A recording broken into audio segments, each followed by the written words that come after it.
iPhone 7, iPhone 7 Plus first impressions. With the iPhone 7 and iPhone 7 Plus, Apple has taken a risk by, well, not changing very much. We've become accustomed to getting something new and impressive from Apple every 2 years, but these phones are more renovation than revelation. But, theatrics aside, the question that really matters is, are these phones worth buying? Apple provided me with an iPhone 7 and iPhone 7 Plus, in its two new shades of black. The firm also gave me a SIM card to use while reviewing the devices. Here's what I found out. Most of the noticeable changes are under the hood, but there are aesthetic changes worth noting. The new black finishes are nice to look at, particularly the shiny jet black.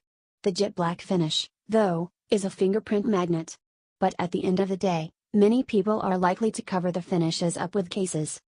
As far as weight and width, the phones feel about the same as their predecessors, though you can tell they're a hair lighter if you directly compare the new phones to the old ones. Apple also redesigned the home button to be a button in name only. It's now a pressure-sensitive disc that uses vibrations to feel like a button. Users can customize the strength of the buzz to make it feel more or less clicky.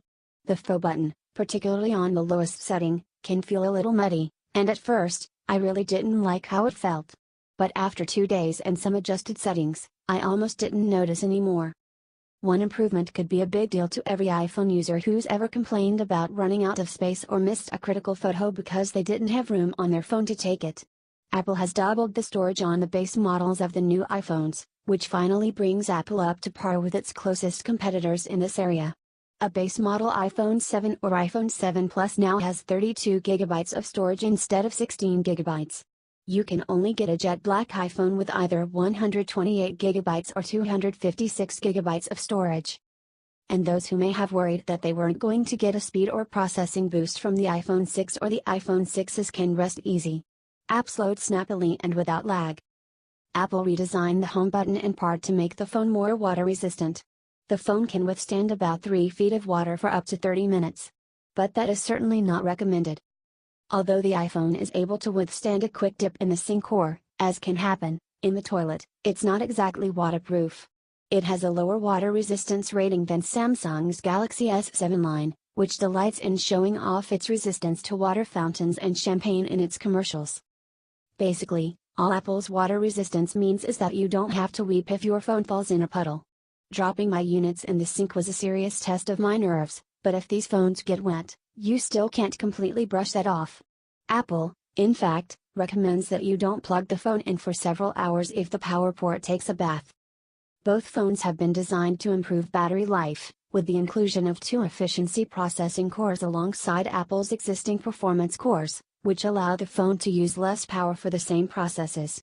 The iPhone 7 Plus is supposed to be a battery powerhouse, with Apple claiming it will get an hour more of battery life compared with the iPhone 6s Plus.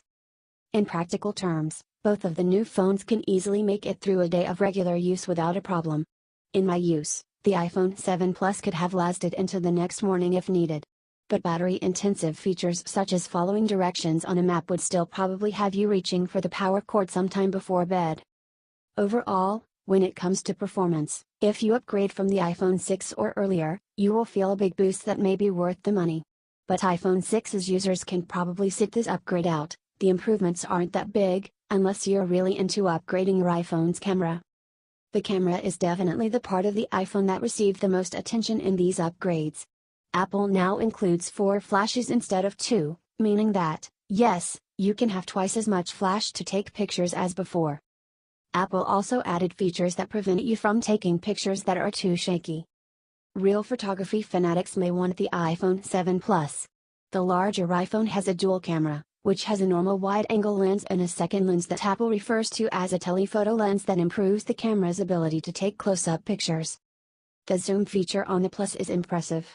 Apple has made it possible to zoom in up to 10x with the camera for photos, and 6x for videos at a much higher quality.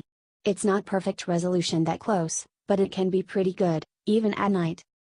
Users can also take panoramic photos at 2x zoom for the first time. On both phones, low-light photography has been improved significantly over even the iPhone 6s, thanks to improved software and hardware that takes in more light and takes good pictures even if your hands are not steady. Apple also made changes to its speakers.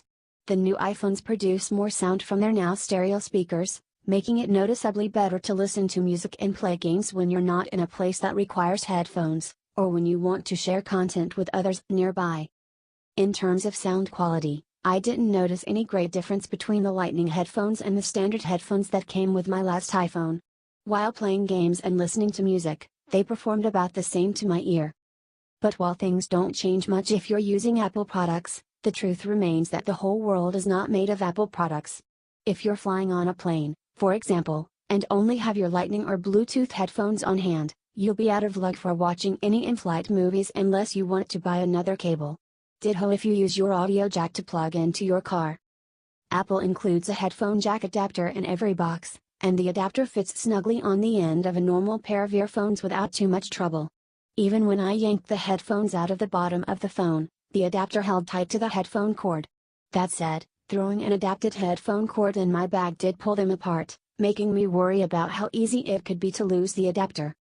In almost any other case, on almost any other phone, the loss of the headphone jack would be a deal breaker, even with the excellent changes to other parts of the phone. But this is the iPhone, and with iOS, Apple has built an overall ecosystem that's hard to leave. So potential buyers have to think, first and foremost, about whether it will be more annoying to switch over to an Android phone with a port, or to have to use an adapter on planes and in cars over the next few years. For some, the loss of the headphone jack may make it feel like Apple made the iPhone actively worse. Those with the iPhone 6 or earlier will feel best about updating. iPhone 6's users can probably take or leave the update, based on the level of upgrades. But overall, I'd say Apple's performance improvements, particularly to the camera, on the iPhone 7 and iPhone 7 Plus make these phones feel like more of an upgrade than it seems on paper. For me, at least, the updates ultimately edge out the cons.